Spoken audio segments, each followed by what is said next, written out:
എവിടെയോ എന്തോ ഒരു കുഴപ്പം, ഒരു ഫൗള്. നിനക്ക് സ്മെല് ചെയ്യുന്നില്ലേ? മനസ്സിലായില്ല. നിന്ന നിൽപ്പിൽ ഋഷി വിദേശത്തേക്ക് പോകുന്നു. നമ്മളെ അത് വിളിച്ചറിയിക്കുന്നു.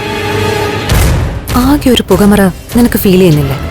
വല്ല അവര് പറയുന്ന കേട്ടപ്പോ എനിക്ക് സംശയം തോന്നിയില്ല. അവര് പറഞ്ഞത് കേട്ടപ്പോഴാ എനിക്ക് സംശയം തുടങ്ങിയത്. ഞാൻ ഉറപ്പിച്ച് പറയാം, നന്ദൻ എവിടെയാണെന്ന് അവർക്കറിയാം. ഋഷിയെ നാട്ടിൽ നിന്ന് മാറ്റുന്നു എന്നൊരു ധാരണ ഉണ്ടാക്കിയ പിന്നെ നമ്മൾ ഋഷിയുടെ പുറകെ തെളിവും തേടി നടക്കില്ല. നന്ദനെ കാണാതായതിലെ ഉത്തരവാദിത്തം മുഴുവൻ നമ്മുടെ മണ്ടയ്ക്കായിരിക്കും വന്ന് വീഴുന്നത്. അല്ലേ? നീ ഒന്ന് ആലോചിച്ച് നോക്ക്.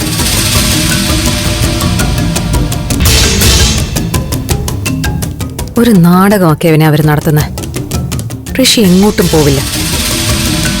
അവനെ ഇനി അവരുടെ രക്ഷാവലയത്തിൽ നിന്നും പുറത്തു കടക്കാൻ അരുന്ധതി സമ്മതിക്കൂല. ഇതിപ്പോ നമ്മുടെ കണ്ണു മൂടിക്കെട്ടാനുള്ള ഒരു തന്ത്രമാ.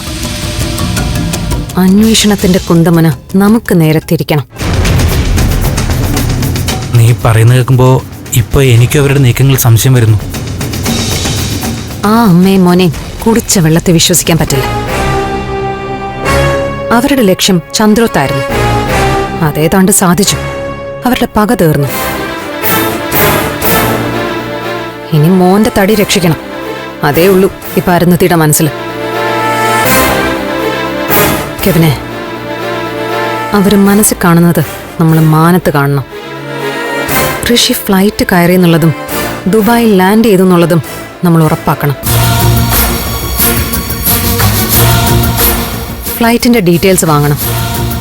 എയർപോർട്ടിൽ എനിക്ക് ആളുണ്ട്, ഞാനത് നോക്കിക്കോളാം. കഴിയുന്നതും നീ എയർപോർട്ടിന്റെ പരിസരത്തുണ്ടാവണം. അകന്ന് ഓപ്പറേറ്റ് ചെയ്യുന്നതല്ലേ നല്ലത്. ഞാൻ ഫ്ലൈറ്റ് നമ്പരും മറ്റ് ഡീറ്റെയിൽസ് കൊടുക്കാം. അത് എയർപോർട്ടിലെ നിന്റെ ആൾക്ക് കൈമാറിയാൽ മതിയല്ലോ. അത് ചെയ്യാം. അവൻ ആ ഫ്ലൈറ്റിൽ പോകുന്നില്ലെങ്കിൽ കെവിനെ ഉറപ്പാ ഇത് നമ്മളെ ചുരുട്ടാനുള്ള അരുന്ധതിയുടെ ഗെയിമാ. അങ്ങനെയൊക്കെയാണ് അവര് മനസ്സിൽ കാണുന്നതെങ്കിൽ നടക്കാൻ പോകുന്നില്ല. തീർക്കും ഞാൻ അവരെ.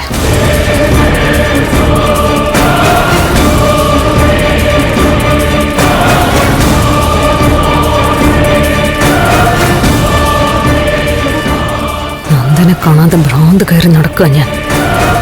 അതിനിടയിൽ ഇങ്ങനൊരു ചതിയും കൂടി ആയാ അതവരുടെ അവസാനോ.